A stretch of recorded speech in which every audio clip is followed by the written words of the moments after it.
What's good, YouTube? It's your boy NYC Mike, man, and I'm back with another reaction video, man. Y'all already know what it do, man.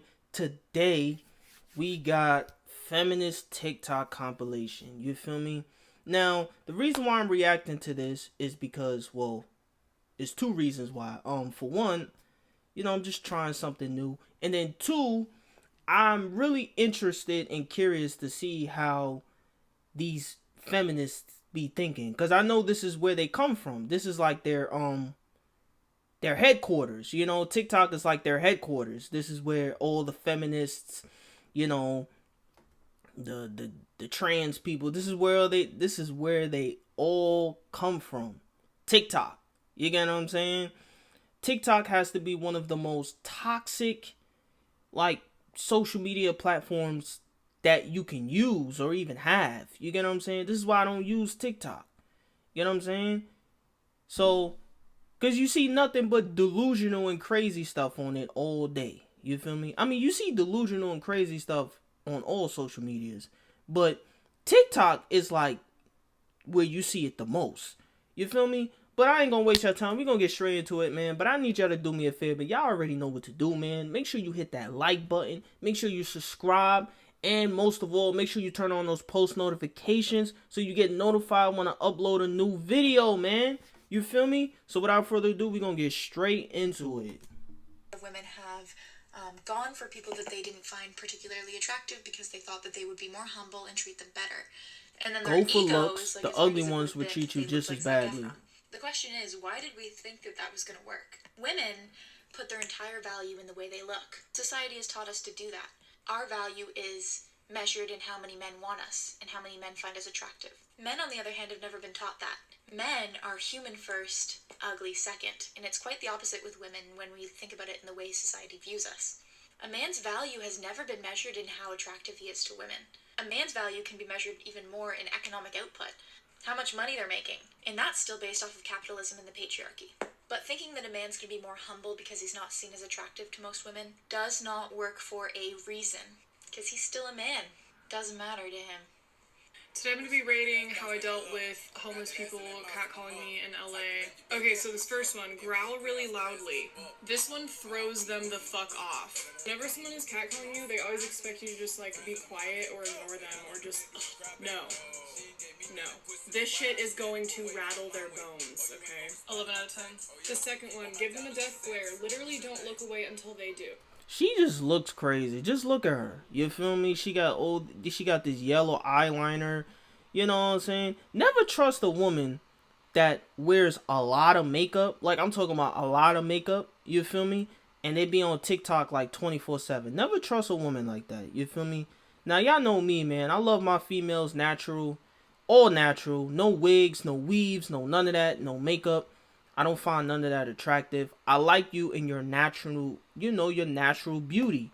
You feel me? There's nothing natural about this at all. You get what I'm saying? So, this establishes dominance, okay? Imagine you're catcalling someone and they turn around and they just stare you the fuck down. What do? You look away. And that's what they did. 12 out of 10. This third one, clear your throat obnoxiously and cough until they're grossed out. This one is probably one of the most entertaining ones. Just give it a really and hack like you're gonna die. I had one guy catcall me. Once I started doing that, he jumped a foot. 14 out of you know what I'm really starting to realize? It's a lot of mentally unstable people on TikTok. Like, all seriousness, like, I'm not even joking right now. I'm being 100% serious.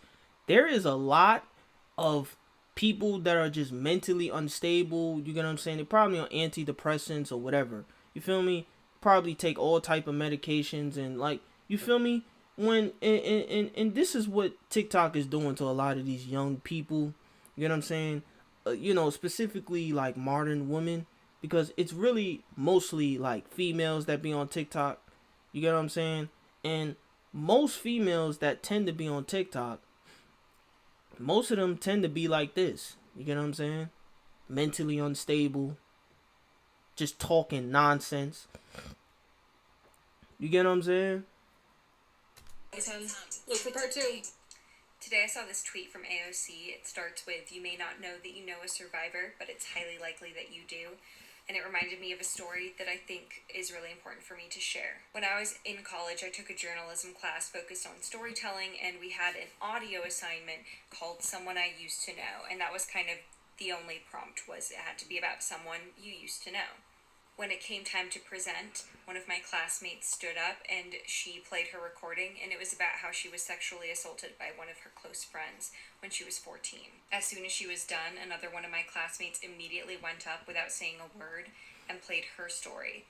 And hers was about being sexually assaulted by a guy who was her boyfriend at the time of the assault. As her audio recording played, I just felt myself getting super anxious and flushing completely red in the face, and as soon as it was done, I practically leapt out of my seat and ran to the front of the room to present my story.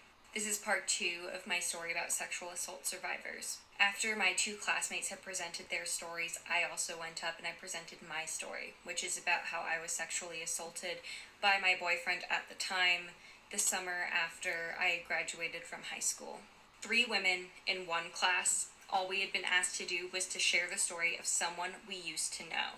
And all of us just happened to choose to share stories of being sexually assaulted by someone we loved and trusted. All of us had doubted that what had happened to us was really rape when it first happened, and all of us had had experiences being shamed by the friends or family of the person who had assaulted us. That experience rocked the entire class, especially our professor, who talked about how it terrified him for his daughter. We spent the whole next day discussing it, and it became clear that we weren't even the only women in that class with those experiences. See, now look, y'all already know how I feel about, sexual assault. Basically, what I'm saying is I believe that, people that commit the R word and, you know, people that, sexually assault, little kids should be castrated and killed. You feel me? That's how I feel about that. You know? All around. Tell me about a time that you unintentionally made a male aware of his male privilege or like had to spell it out for them. I'll go first real quick. So when I lived in London, I lived in a house with 3 guys, very new girl situation. And when I first moved in, me and another guy moved in at the same time. They were like, let's go around to the pub and get to know each other. I was like, yes, absolutely. Where's the pub? They said it's about a 10-minute walk down the road, or we can cut through the park and we'll be there in like 6 minutes.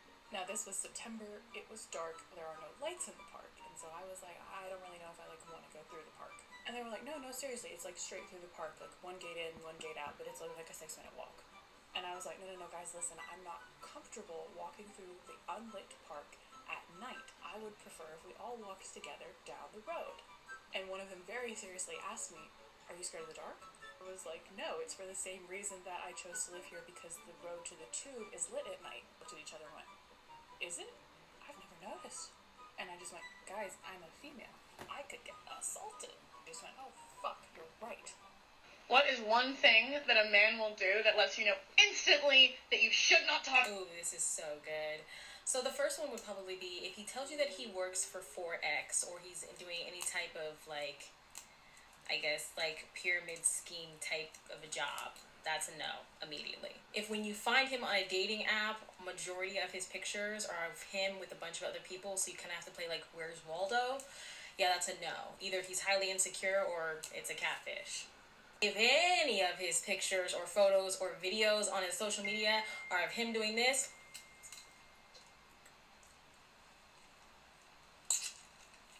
that's a no.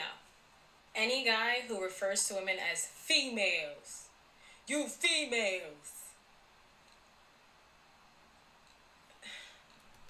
What's so wrong with that? That's what you are, though. You're a female. I can't call you a female? I have to call... So what do I call you then? Because you have male and then you have female. What is... I'm confused. Like, what is so wrong with me calling you a female? What is the problem? Miss, what is the problem? Please tell me. I would love to know what the problem is and why do you feel that way? Because those are the biological terms. Male, female. Those are biological terms. So why is that a problem if those are biological terms? Like, that's why I'm like so confused. Like, why do you have such a problem with that? You know? Like, if a woman called me male, I wouldn't have a problem with that because that's what I am. I'm a male. What is she talking about? And lastly, guys who say, "You a freak, huh?" Okay, so again, I don't know how to stitch without That was so cringy, bro.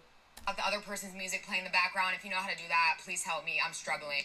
But this girl posted a video and said the best safety advice my dad ever gave me, and it was, a man will never ask a woman for help. Y'all, when the Ted Bundy series dropped on Netflix 2 years ago, I remember being pissed because the media, how it portrayed it during the time that it was going on and how people were taking it then was, if these women could control themselves and weren't so attracted to Ted, it would have never happened. Please, child fucking please, look at that man. In what world? But literally all the cases, it was him in a parking lot at a school or a doctor's office waiting for the nurses and the teachers to get out. And he would literally act injured, and these women who have motherly instincts were stopping to help them. And then he was fucking them up. Wasn't because he was attractive, they felt like he needed help. So ladies, if a man is trying to unalive himself in front of you, that's between him and God. Walk the fuck away. What? Now look, right?